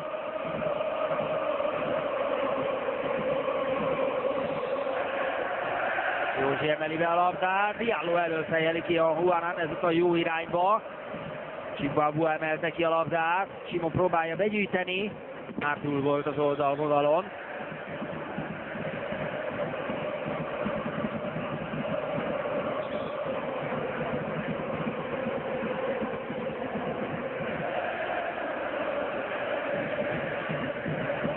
Józsi. Sziljevics kapott bele, dobhat a Fradi. Tavaly egyébként mind a két meccs 2-1 volt, mind a két meccsen a hazai csapat győzött, és az ugye most is 2-1. Bár hozzátartozik mind a két meccsnek a krónikájához, hogy mind a kétszer hosszabbítás után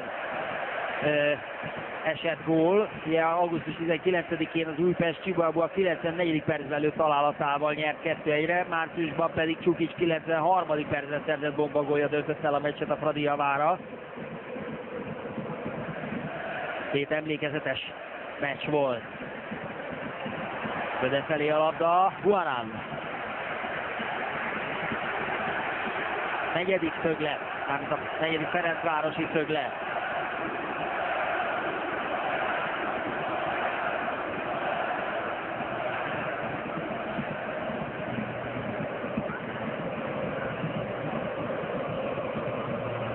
Józsi csavarja be, ott a lefejelt labda, Gerson is elpattant a labda Mateos lábáról, és ezért tudott Balajta rávetődni. Hát nem pattan a labda, és Mateos kapura tudja küldeni, hát lehet, hogy nagyon nagy baj van az Újpestnél. Így azonban Balajta rávetődik egy villámgyors mozdulattal.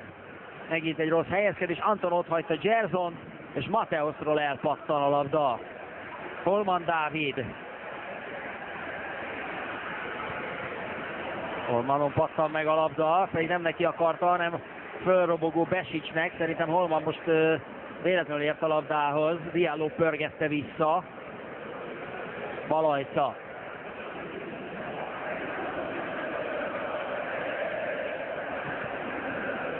Érdekes, hogy mind a két oldalon voltak nagy lehetőségek, de csak Balajtának kellett óriásiakat védeni. Jova esetében inkább megúzták, mellé mentek a lövések, vagy elakadtak. Chihuahua emeli be a labdát, Simon nagyon mértékezett be, azért mert mögé jött a labda, így Adams ki tudta vágni, Diallo indul, Diallo forgolódik, ez már sok lesz, Lizsó, szépen oldották meg Baloggal, Vasiljevics, kap át, vissza Vasiljevicsnek, Szulcs teljesen üresen a bal oldalon, csak lassan érkezik hozzá a labda, és így nem tudja fölgyorsítani, aztán rossz a passza, Adams. Holman. Szulcs volt szabálytalan, rúghat a Fradi.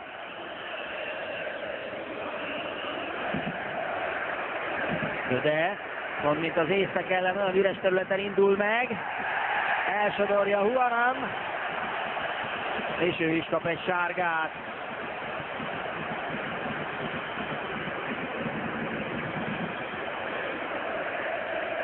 Juanan azt mutatja, hogy nem csinált semmit, de hát látszik, hogy csinált, oda pöckölt lábbal Bödének. Nézzük csak. Igen. Nem volt látványos szabálytalanság, de az pont elég volt, hogy elessen Böde, és hogy megúszta pillanatilag a gólveszélyt az Újpest, mert ez a szabadrugás nagyon veszélyes lehet. 18-19 méterre a kaputól.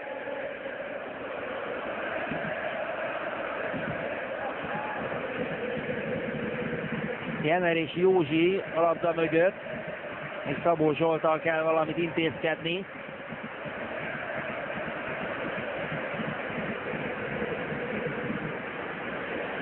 ...22 méter.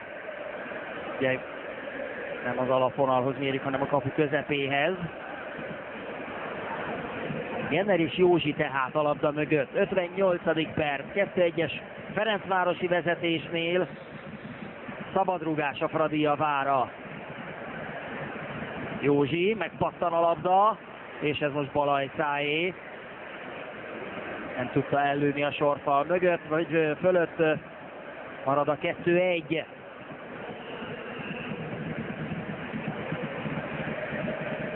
Kabát előtt maradt a labda, Simon még, besegített Besics, mint annyiszor, és jobban meg fölszedi a labdát, aztán Pacsivik Besicsel, de ez megint bajban volt. Besics meg megint ott volt, mint annyiszor, zseniális játékos Besics. Holma hátra hozzá, Besics. Józsi. Gerson. Nagy futóverseny. Huánán és Jenner. Nem, Anton és Jenner, bocsánat.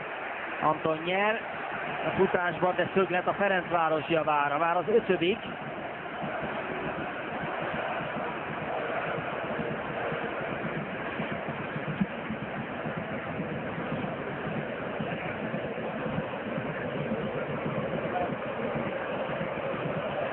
Jól jön be, Balajc elől kifejelik. Adams. És másodszorra lehúzza Balajc a Szabolcs, ezúttal nem pördült úgy föl a levegőbe, hogy ne érhesse el. Lizsó. Pál volt, mutatja Szabó játékvezető. Lizsó rossz helyre rúgja el a labdát. Kabát mérgelődik. Alig-alig van az Újpestnél a labda. Egy-egy gyors akció, de nem tudják jól befejezni. Kabátnak volt egy nagy helyzete, de azon kívül nem tudott veszélyt teremteni az Újpest a Ferencváros kapujánál. Mateusz tovább. Gerson.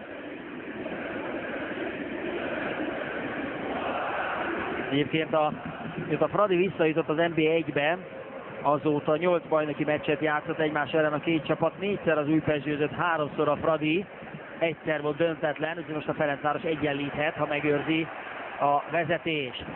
Anton tovább. Hosszú Kabátnak, Besics. Kabát zargatja, Simon próbált elpöckölni, Jova nem meri megfogni, mert Besics lőtte hátra a labdát, legalábbis nem volt benne biztos, hogy ki. Chihuahua rúgott oda egyet. Mateusznak sárga lap, ez nem volt sportszerű.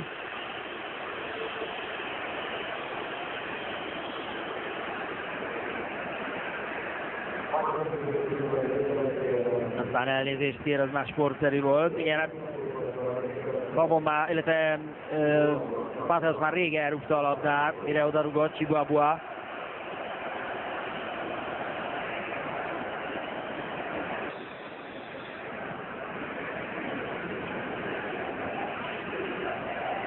Józsi.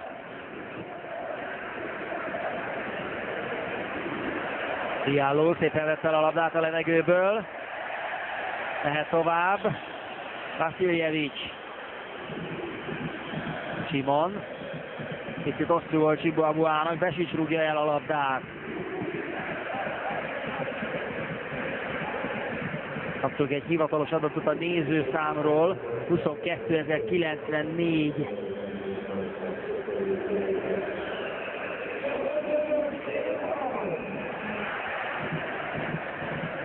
Anton. Balog. Belerúgta Jennerbe, aztán Jenner csúszik oda. Ngava. Simon hátáról pattan vissza a labda, Vasiljevics. Balog, Kabát, háttal a kapunak. Kabát Péter, Chihuahua, indul Anton, elmegy keresztben a labda, Vasiljevics ott volt, aztán veszekszik Antonnal, csak azt nem tudom, hogy mit veszekszik, hogy nem látta el, hogy jön, vagy mi van. Ez nagyon nagy helyzet volt, azért a Fradi védelem is képes arra, hogy kihagyjon. Valószínűleg azért dühög Vasiljevics, mert úgy érezte, hogy Anton rá akarta lőni, vagy rúgni, nem biztos, hogy érzékelt, hogy a hosszú oldalon van Vasiljevics. Mindenesetre óriási lehetőség volt. Holman már. Diallo pontatlan volt, Juanán kapcsolta le ezt az átadást, Szuljics és Jenner, Szuljics. Szuljics viszi rá Gyömbérre, még mindig ő. Belevitte sok fradista közé, hogy csak elveszíteni lehetett.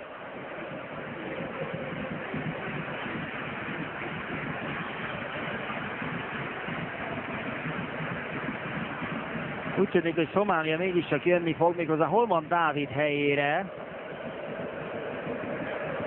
Érdekes.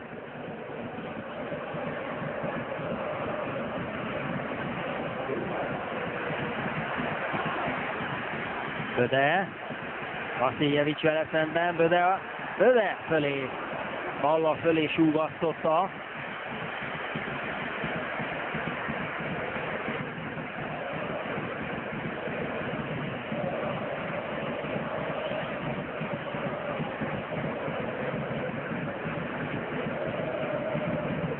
Ferencváros eddig 13-szor lőtt kapura, vagy kapu felé, ebből Böde 5-öt vállalt.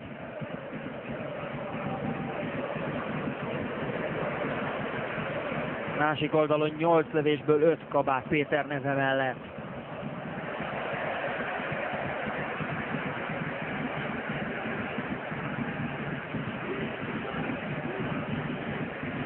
Józsi. Diallo. Ügyesen tartja meg. Holman csavarja be. Csibabuáról pattan el a labda, Gersonnal találkoztak. Azért is érdekes egyébként a csere, mert inkább azt érezze, hogy Újpestnek kéne változtatnia valamit, de egyelőre erre nem készül Kozma István és Mark Lelievre.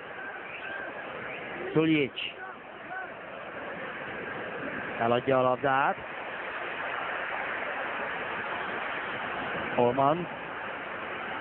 Holman szaporázza Vasiljevics mellett, aki szépen becsúszik. Juanán dobhat a Ferencváros. És most jön a csere.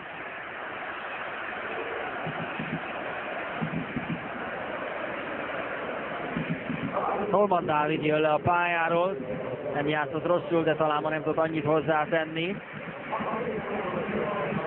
Szomália pedig még az első két fordulóban játszott a végig a két meccset, aztán ugye sérüléssel küzdött, a Pápua ellen játszott 31 percet.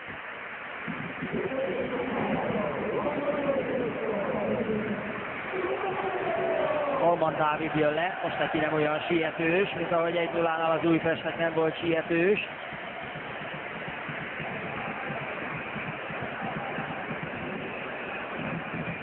Ferencvárosi bedobással folytatódik majd.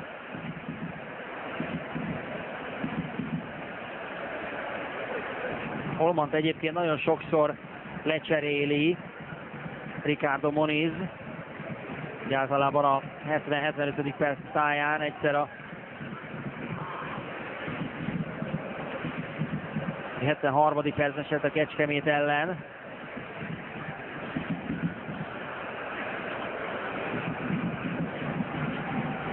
Vagy a végjátékra érkezik. Kiváló fiatal játékosról van szó.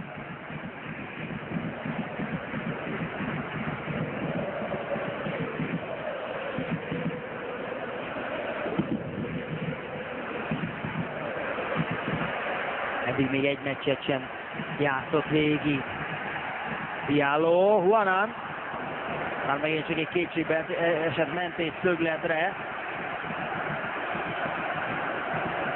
Nem a rosszul mondani, hogy a Kecskemét talán a végén állt be a 73. percben. Többi meccsen cserélték le a 70, 72, 75. perc tájékán.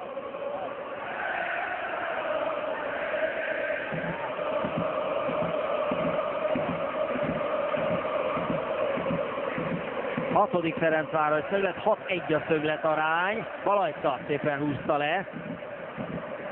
És már is indít. Lizsó robbant ki a szöglet után.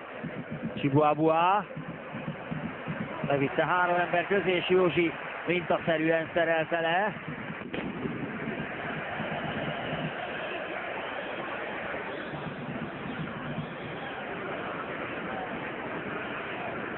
Mateusz fekszik le a földre, fájlalja a lábát.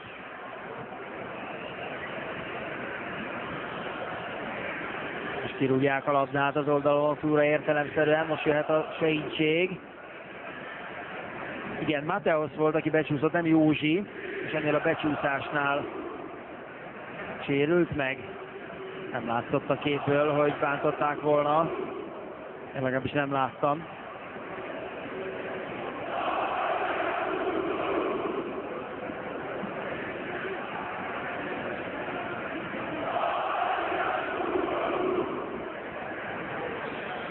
Mateusz sántikál le, és közben lehet egy kicsit frissíteni.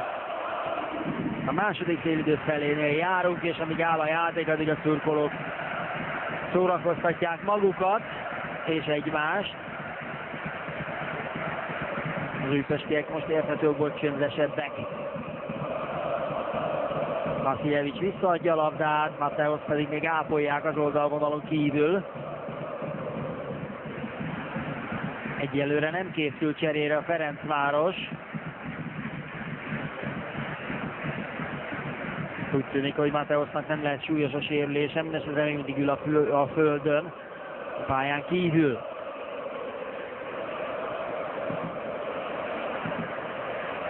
Diallo.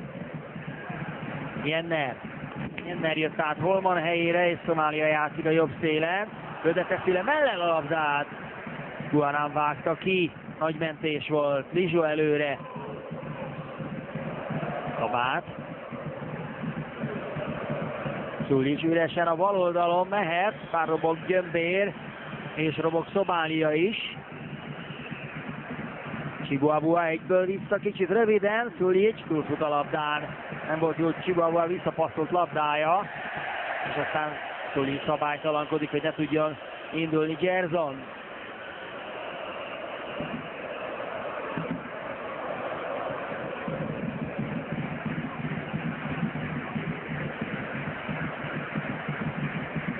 Kicsit leült az Iram, a Fradinak nem sürgős, az Újpest meg nem nagyon tudja fölgyorsítani, és nem is nagyon tudja átvenni a kezdeményezést a vendégcsapat. Jennes volt szabálytalan ezúttal. Még mindig csere nélkül az Újpest. 20 perc van hátra a mérkőzésből. Simon.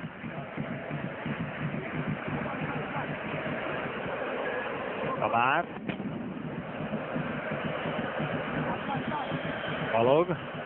Balog emeli be, Anton érkezik a kapu elé, Anton! Jaj, de ügyetlenül talált el, óriási helyzet volt, és Anton majdhogy nem luftot rúgott. Hát ez óriási lehetőség volt. Szépen játszották be neki a labdát, a védelem be is futotta, és aztán valami egészen gyenge, nem akarom bántani a védőket, hogy védő megoldás volt, meg talán Szomália is odalépett még időben, nézzük csak. Nem is találta el jól, meg Szomália is ott volt, maradjunk ennyiben. Ez óriási lehetőség volt, egyenlítési lehetőség volt. Figyelnie kell a Fradinak, mert egy-egy ilyen gyors helyzet benne van a játékban. Nem dőlhetnek hátra a zöld-fehérek.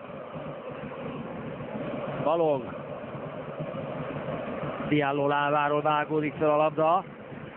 Diallo nagyon jó megoldás a Ferencvárosban. Jenner mehet tovább. Jenner húzza meg Lizsó mellett. Ingava lábában akadt el, és szerencsére nem volt a második hullámon Ferencvárosi. Balog csele, de ez hosszú volt. Gerson, Józsi, és újra Jenner. Jenner csavarja át az oldalra, jön Balajca. Előglözi a labdát, Uanán hátán pattan meg, és rosszul esik Balajca Szabolcs. És az nagyon nagy baj, hogyha ő megsérül. Már is robog a segítség. Balajca kulcsember nem csak ezen a meccsen, de a összességében is az Újpestben, arról nem beszél, hogy ő a csapatkapitány, és hogy előklözte a labdát és átesett Uanán hátán, lehet, hogy rosszul érkezett.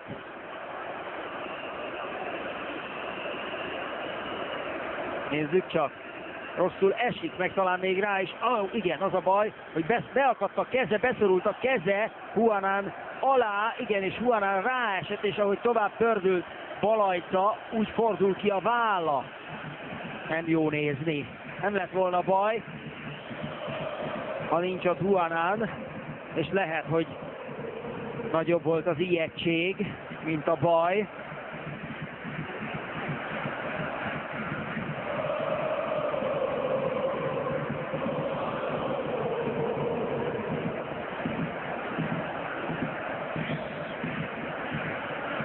Banai Dávid, egy 19-es fiatalember áll a rendelkezésre. Hát egy nagyon tapasztalatlan kapusról van szó, hiába tehetséges.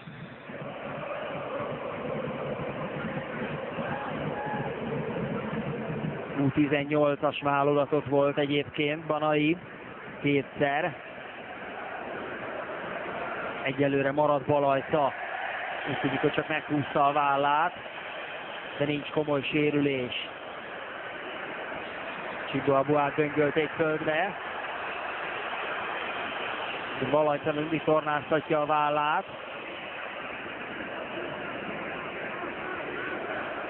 Ngava. Lizsó. Juanán kéri el. Balog.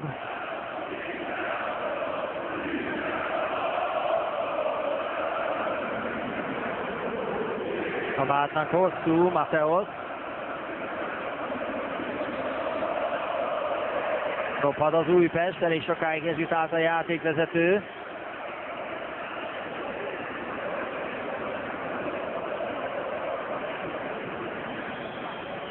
Tulics kérte el a bedobást.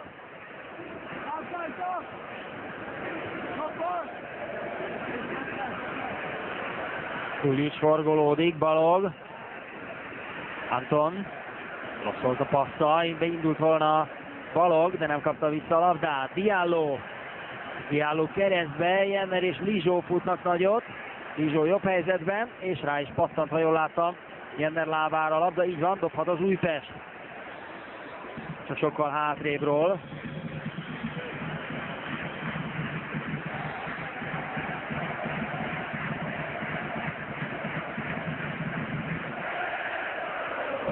De előtt a labda, kicsit megijedt tőle Juanán.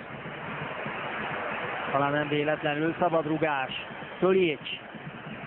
Előtte üresbe, de ott nem nagyon van Újpesti, meg nem is ér oda. Mateos. Ő is rendbe jött az ápolást követően, szerencsére.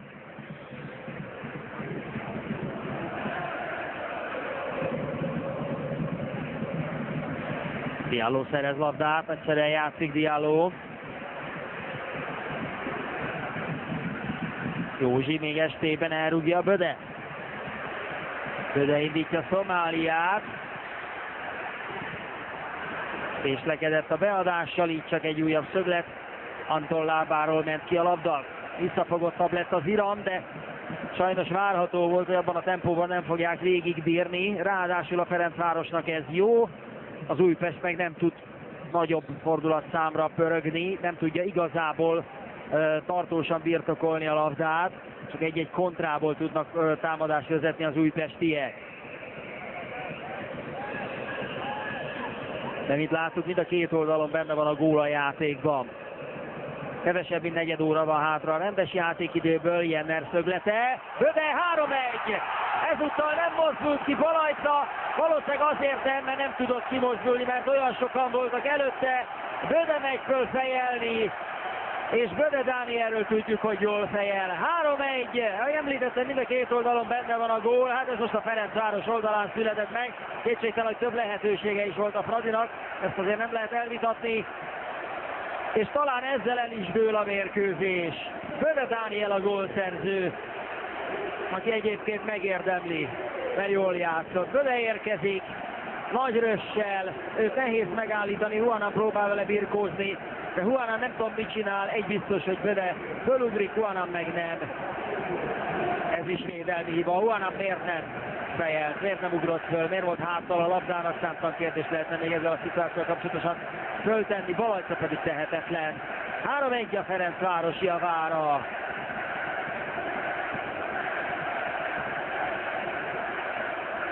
Mateusz szeretne visszajönni, de még nem kapott rá engedélyt. Az Újpestnél lesz-e változtatás? Ugye a kapus Banain kívül Vermes, Stanisavljevic, Abdallah, Eminful, Horváth és Vitauszki áll rendelkezésre. Kétségtelenül egyébként erősebb a Ferencváros kispadja, Kuruc mellett Bőnig, Jovanovic, Valpor, Tulic, Csukic és most a Szomália a pályán van, tehát ők állnak rendelkezésre. Mondhatni azt, hogy a sérülések miatt elég rövid az Újpest kispadja.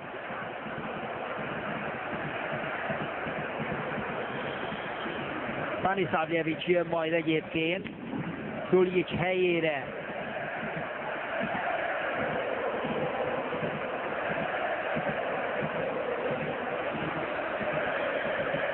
Újpesté a labda.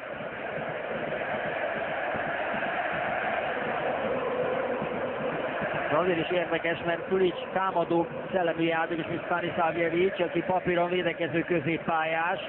Ráadásul idén egyetlen egy meccsen játszott, mindössze 15 percet, tehát nem tudom, hogy mennyire van játékban, amit kétségtelen, hogy a Haladás elleni meccs utolsó 15 perce volt.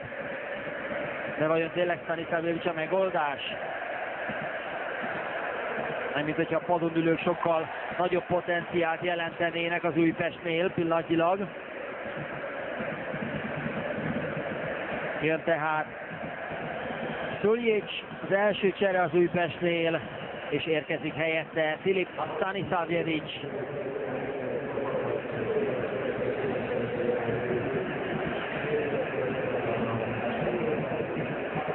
Diallo. Balog nem tudta, hol a labda, Diallo viszont igen. Balog. Józsi vissza. Buanan. Chibuabua. Kabát. Kicsit kisögródik Chibuabua. Simon.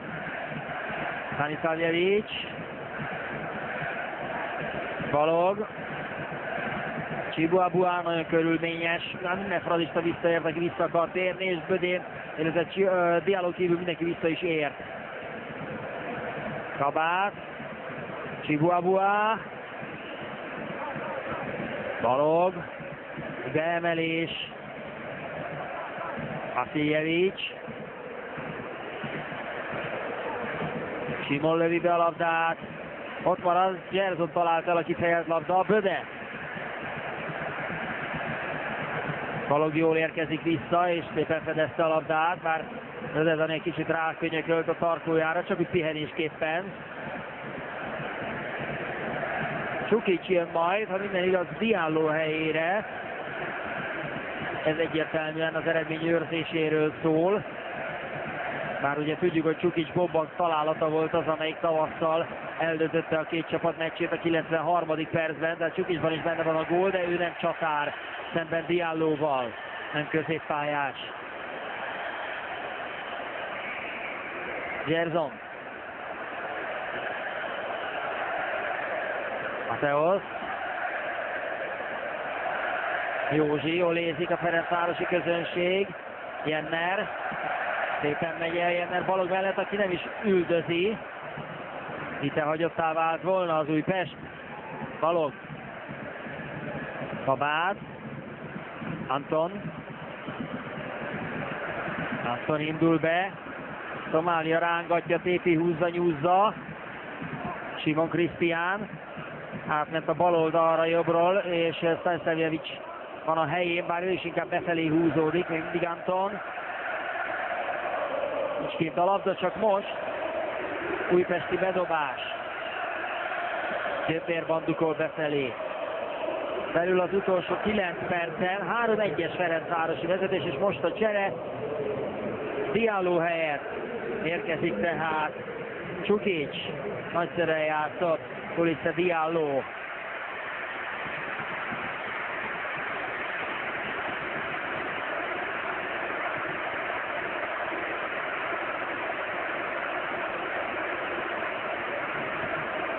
Itt a gólja, megnézhetjük még egyszer.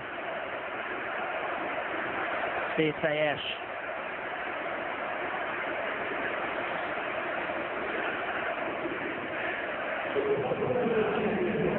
Az előző két bajnokit végig játszotta, tehát ez most taktikai csere. Második gólja a bajnokságban. Hudson. Szöglet. Mindössze a második újpesti szöglet, ami valamikor nagyon az elején volt az első.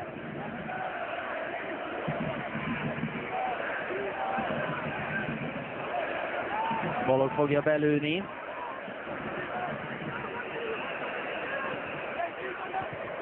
Juan próbálta megcsúsztatni, újabb szöglet. Röde vitatja, hogy ő ért volna utoljára hozzá.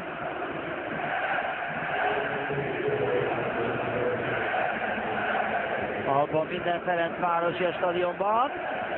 Mateos fejeli ki a labdát, Somália csúsztat. Adams pedig el tudja hozni a labdát, egyedül viheti Lizsóra, és mellett ott van Somália, sőt érkezik Böde is. Vajon az újpestiek miért nem zárkoznak vissza? Csukics is érkezik. Somália nem volt les, rosszul játsszák le, de még mindig csak szorványosan jönnek vissza a lilák, ez azért megdöbbentő. Csukics lő, elkerüli a lövése a kaput, emlékszik ő is arra a bombára tavasszal, márciusban, ez most jócskán elkerülte a kaput. Döbbenetes volt, hogy milyen rossz morállal zárkoztak vissza az újpestiek. Az Újpest vagy a Ferencvárosi kapu mögött pedig balhé van, betörték a kordont a szurkolók, és próbálnak benyomulni a pályára. Kár érte, mert összességében sportszerű volt a meccs, jó, hát volt néhány ritmus istenként, de az, hogy betörjenek a pályára a szurkolók, az baj, és ők ráadásul nagyon közel vannak az újpesti szektorhoz, a biztonsági emberek futnak a másik oldalra, miközben egy újabb Ferencvárosi lehetőség maradt ki. Jönnek a rohamrendőrök is, és az összes biztonsági megy át a másik oldalra. Az egyik szurkolói csoport törte be a saját szektoránál a kordon, és megy be.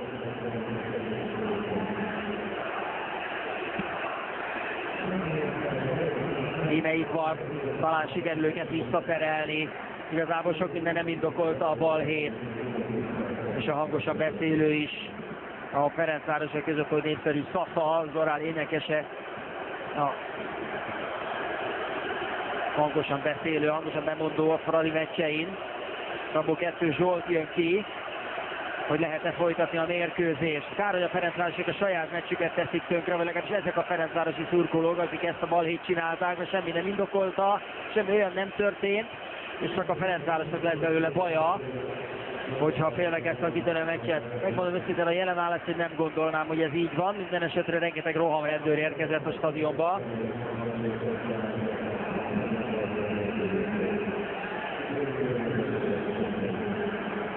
Itt van Böde fejese, és óriásit kellett védeni a Balajcának. Nem Balajca Szabolcson múlik ez a meccs.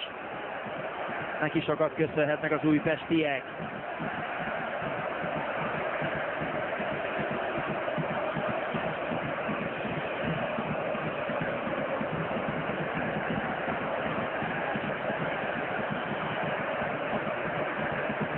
Folytatódhat a mérkőzés.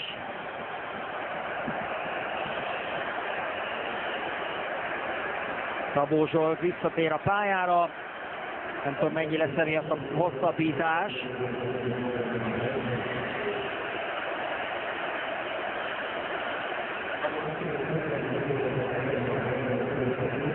Egyelőre nincs ott, aki elvégezze a szögletet Balajca bravúrja után.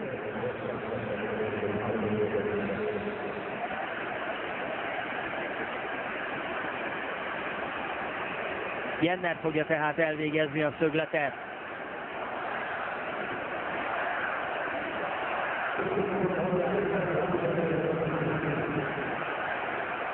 Csibalba fejeltek ide pont Józsihoz, Somália elmegy a labda a lábak között, de nem volt túl erős a lövés.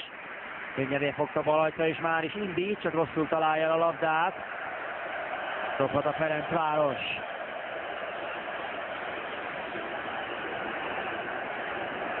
Ricardo Moniz focizik közben egy picit.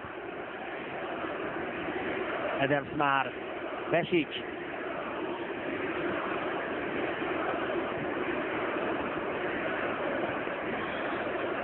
Vasiljevic. Jerzon.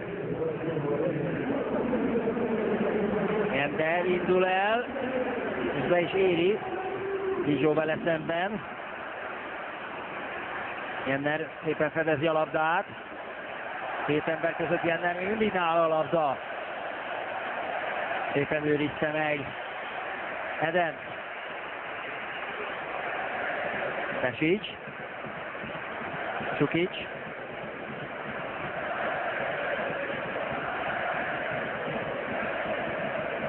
Közben a rohamrendőrök elhagyják a stadiont, helyreállt a béke szerencsére. Szomália. Csukic. Pont belelőtte Huanamba.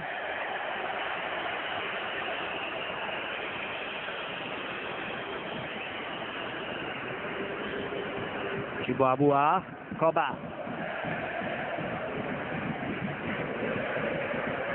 Stanisavjevic. Kabát.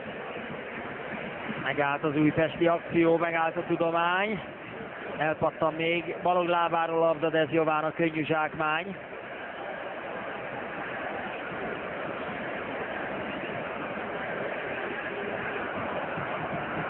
Mark Lelier sétálgat a technikai zónában, de ez a meccs már eldőlt. Kabát lesről lépett vissza.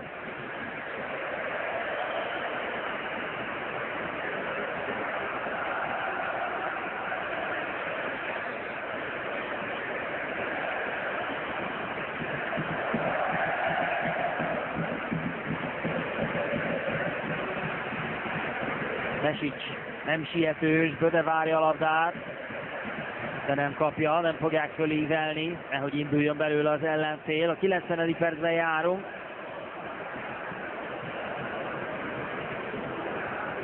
Balog.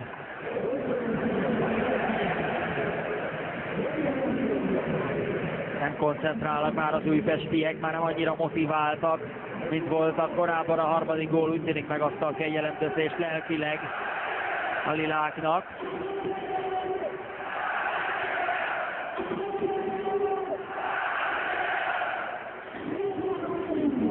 Mindez azt jelenti egyébként, hogy a Ferencváros 18 pontos lesz, és ezzel följön a második helyre, 19 pontos Videoton mögé, 16 pontos az a Debrecen, de ugye hátra van még az ESO Debrecen mérkőzés ma este.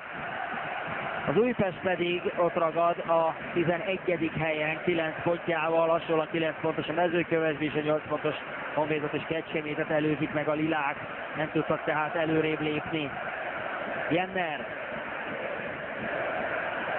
4 perc lesz a hosszabbítás, ez nem meglepő. Ngava. És amit említettem egyébként, hogy ugye 7 forduló alatt mindössze 10 gólt szerzett a Ferencváros. Nos, ez az első mérkőzés, amin 3 gólt tudott rúgni a Fradi.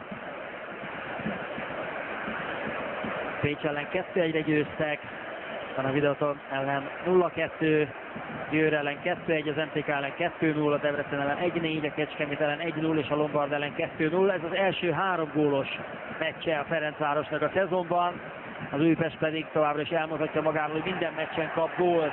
Böde törbe a 16-osra belőle, Lizsót vágta, lesz még 11-es. Nem, Böde kapott egy sárga lapot. Hát, ezt azért megnézném. Tény, hogy a játékvezető sokkal közelebb volt, mint én. Ez nem úgy nézett ki. Abból elküldi onnan Bödét, nézzük. Valóban nem ért hozzá Lizsó. Igaza volt a játékvezetőnek, jól látta, nézzük csak. Becsúszik, de nem teszi oda a lábát, és Böde meg földobja magát. Jól látta a játékvezető. Ngava. Kabát. Pesic borította fel. Kis lögdösödés. Ngava sietett volna, Pesic meg fölkapja a vizet. Igazi Pieszlász temperamentum. Eléri azt, hogy áll a játék. Kabát nyugtatja Pesicet. Ezzel is telik múlik az idő.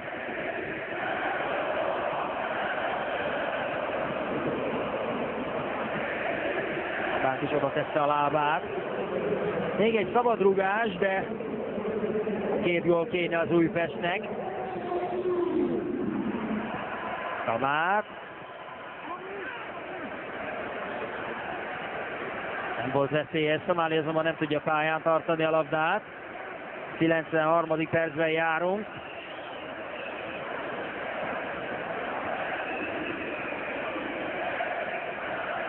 Kabát. Egy előző szerelés Mateusztól. Tőlött labda Adams. Vasiljevics. Stanislavjevics, nincs lesve, Besics bent maradt. Csak egy szöglet. Az még belefér a 4 percbe. Még cserélni akar a Ferencváros. Legalábbis Bőnig ott van, de aztán úgy tűnik, hogy ez már nem történik meg. Igazából sok jelentősége nincs már. Kamát lövi be a szögletet, könnyedén fejeli ki. Böde. Még a csere. Adams helyére jön Bőnig. Ez már csak időhúzó csere. De 3-1-nél sok jelentősége nincs is.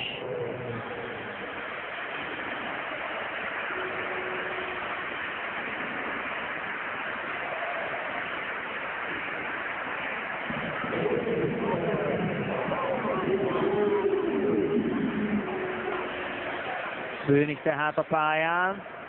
Lizsó, Stanislavjevics. Lasszú passzolja vissza a labdát. Nem csak egyet fújt a sípjába Szabó. Még nincs vége.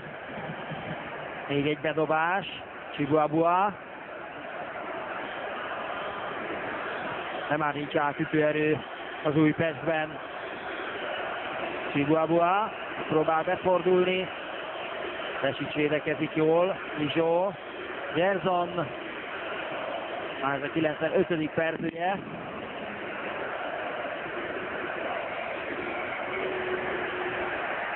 Még megindul a Szomália.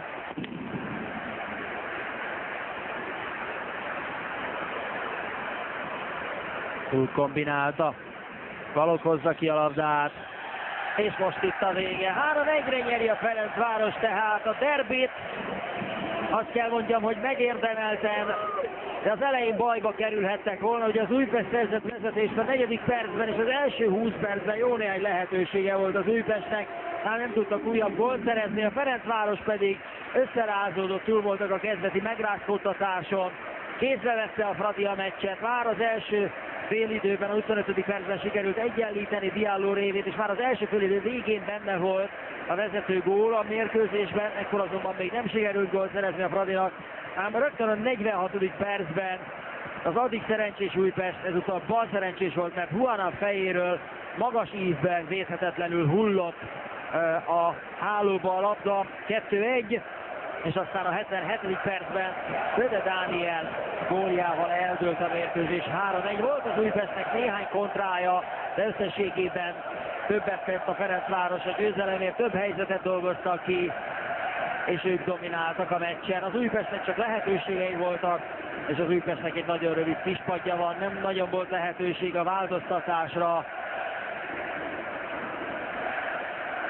és a Ferencváros ünnepelhet több mint 22 000 néző előtt.